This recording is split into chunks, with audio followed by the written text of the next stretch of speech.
Teaching children about the natural world should be treated as one of the most important events in their lives, and that is a quote by Thomas Berry. Playing outside and learning outside is for problem solving. It promotes self exploration, decision making, number relationships, and structures. So, math, complex vocabulary, language arts, healthy living, cause and effect, logic, creativity, of course, imaginative thinking. It also promotes awareness and reasoning. It's great for observational skills and concentration, eyesight, cognitive abilities, and of course, the sense of wonder and exploration. But most of all, it reduces stress. We are not unschoolers, but for all of these reasons is why the biggest part of our year is spent being outdoors. So when it came time to submit our homeschool portfolio to be evaluated, I was telling my husband that this was my biggest stress and my biggest concern. How can I showcase all of the wonderful things that my children have learned out in the natural world, and how can I really express and display all of the learning that they have done while being outside in a portfolio on a paper, sitting in an indoor building to a homeschool evaluator. And being completely honest with you, I was stressed. This was weighing on me heavy for the entire school year.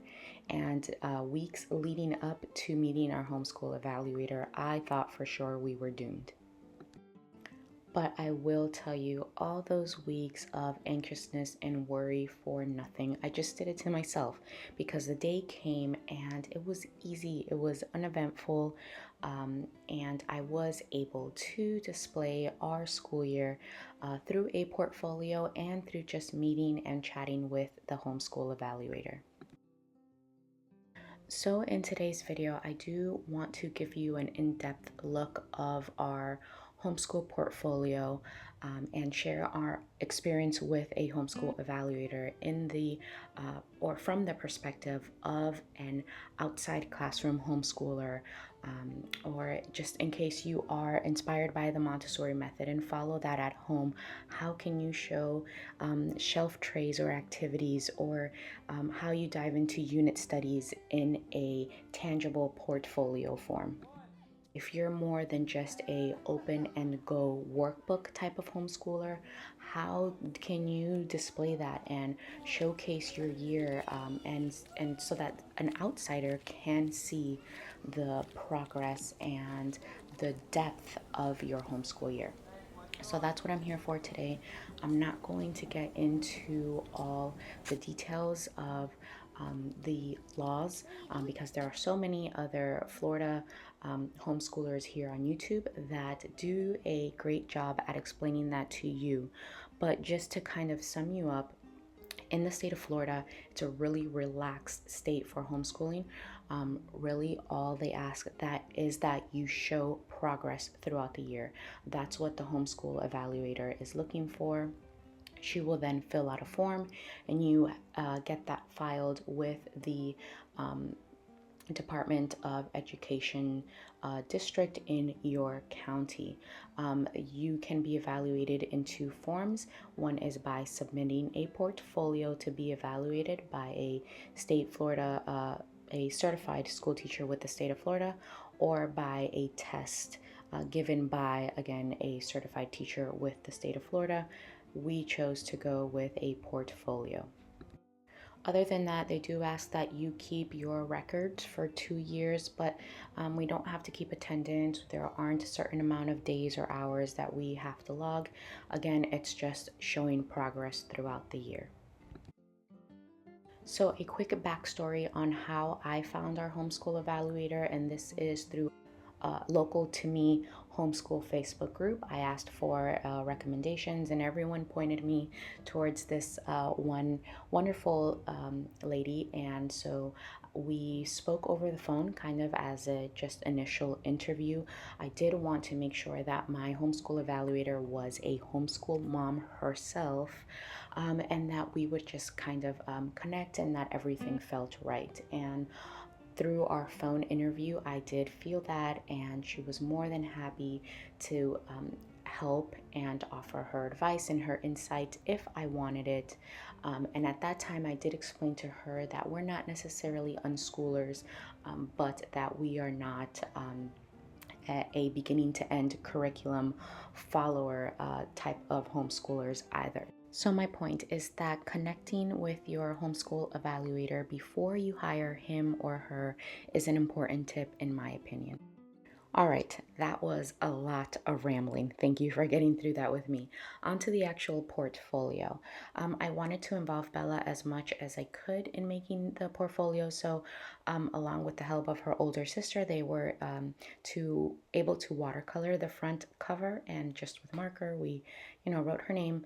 We chose a 1.5 inch ring binder from Walmart, nothing special or expensive. And then I also had Bella help me in selecting a few of her favorite photos from the school year. Of course, she chose to showcase her trophy from the Earth Day art competition that she participated in this year. So I included a log, and I provided 2 weeks in each season. So 2 weeks for fall, 2 weeks for winter, 2 weeks for spring, and so forth. And I've mentioned before that I don't plan. I don't plan in a homeschool planner. Rather, I just log. And so this is my method. This is what works for me. But because, I did want to be a bit courteous and not provide her with my chicken scratch, I created these very simple log spreadsheets on Word. And so I listed all of our activities. I listed our shelf work activities, our workbook pages that we did work out of our curriculum, our outside time. I included trips to the science center, and just to show basically what we do in a day. And then for each season, I also did include a list of our unit studies that were covered during that time. And next I have a section for math. And again, I felt that the best way to show progress throughout the year was to give her a few worksheets worth for each season. So I included some worksheets from the beginning of the year, from the middle of the year, and then towards the end. Now, for math, we do use the good and the beautiful as our spine, along with Montessori inspired shelf trays. You guys know that I do this year long. So again, I just included 1 or 2 lessons worth per season. I didn't want to, just give her an overwhelming amount of worksheets. And in my opinion, this was enough to show progress from the beginning of the school year to the end. For language arts, I did include our spine, which is the good and the beautiful. If you do use the good and the beautiful for language arts, you know that for kindergarten, it is split up in 2 separate books. One is the level K primer, and one is level K, which is now more advanced. It's more late kindergarten through first grade. So I did include a glimpse of both, again, including a few worksheets, maybe 1 to 2 per season. Um, and then I did include the final assessment and the page of completion for the level K primer because we did get through that book thoroughly.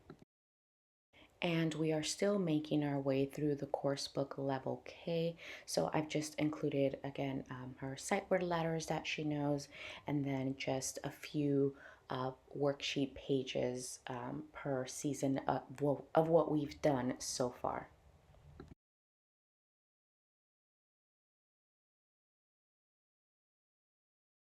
For handwriting, we also started off with the Good and the Beautiful handwriting level 2, and Bella did not enjoy this at all, so I didn't have many worksheets to show, but that's okay. There is still progress being shown, and we'll just find something new for this school year since she didn't enjoy that. A sight word worksheet, because we also used plenty of these throughout the year, and those were from Dollar Tree. And then besides the logs, I wanted to be sure to show an example of a Montessori Pink series because this did have a big role in Bella's pre-reading. So the Montessori Pink series is for building and reading CVC words and even some sight words. This printable here, since it's just a few cards, laminated cards, it wasn't too bulky, and I included it in a clear binder pouch here to be able to include it in the portfolio and not have to show it separately. So again, I wanted to be sure to display this just because it did have such a big part in Bella's pre-reading stage.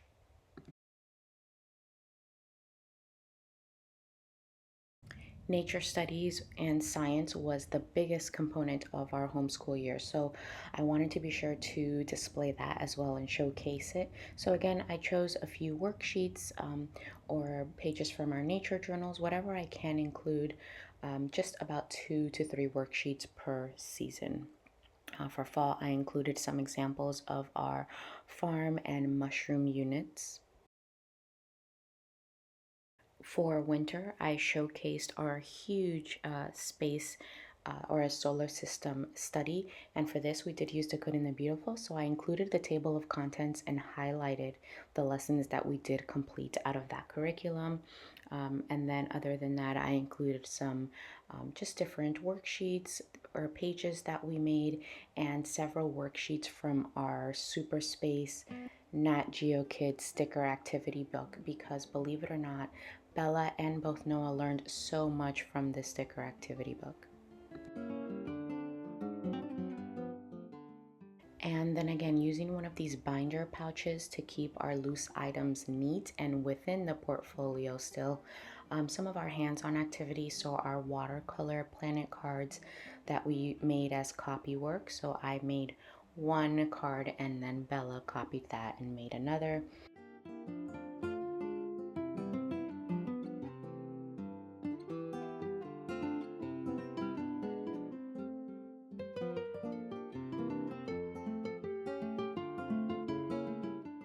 And then some of our unit studies for spring, this is when it became tricky because a lot of it was outdoors. It was growing our butterflies, gardening, Bella's art competition for Earth Day that she entered and won. So I included some pictures.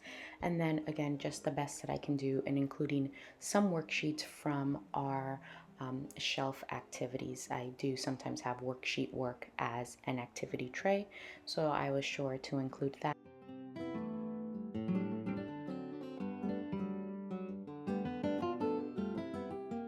And then lastly, another big piece of our homeschool year is Bible or devotional study.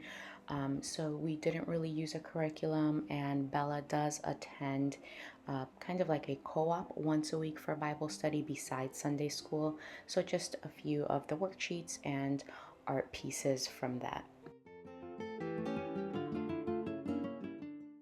As our book list or reading list, I throughout the year I kept our library receipts. I just had a little basket where I tossed them in, and then yeah, I just provided those receipts. And the homeschool evaluator really enjoyed this idea. To be courteous, I highlighted the dates for her, and I included about 2 receipts per season.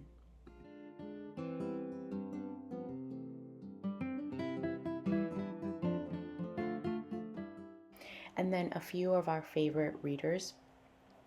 My first reading book, From the Good and the Beautiful. This is what Bella learned to read out of first, so I wanted to showcase that.